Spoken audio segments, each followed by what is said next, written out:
Assalamualaikum warahmatullahi wabarakatuh. Perkenalkan, nama saya Fauzan Nur Pratama. Saya dari Prodi Informatika kelas IF102. Di sini akan mempresentasikan tugas yang telah dibuat pada tugas 1 sebelumnya, membuat makalah tentang materi yang pernah dibahas dalam perkuliahan, yaitu mengenai arsitektur Harvard dan von Neumann, tema yang saya ambil. Dan untuk judulnya yaitu arsitektur Harvard dan von Neumann di era modern.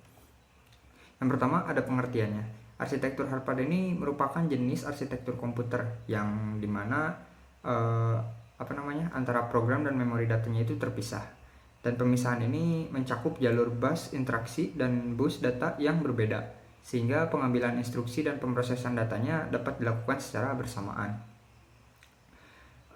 Hal ini memicu efisiensi yang lebih tinggi karena biasanya digunakan pada microcontroller dan digital signal processor yang membutuhkan kecepatan yang tinggi.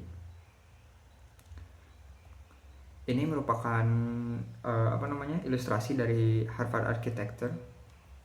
Kemudian lanjut untuk arsitektur dari von Neumann itu sendiri. Diperkenalkan oleh John von Neumann yang merupakan salah satu penemu ya di dunia komputer.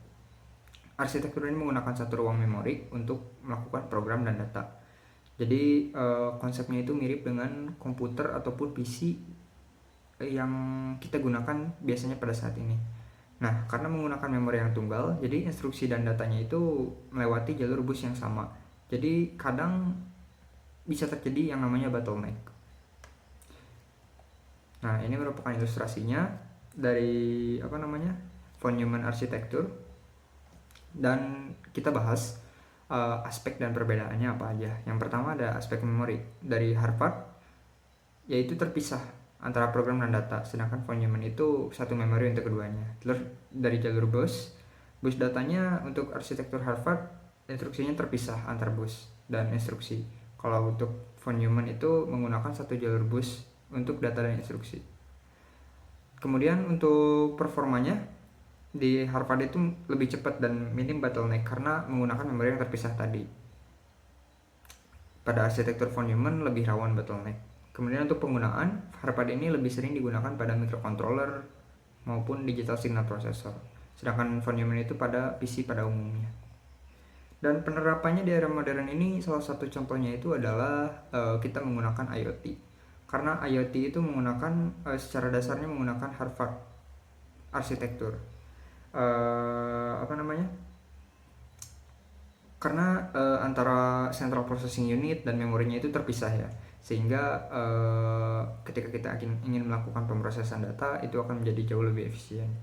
Sementara itu kalau untuk von Neumann itu arsitekturnya menggambarkan PC yang pada umumnya kita pakai seperti laptop ataupun personal PC, itu menggunakan arsitektur von Neumann.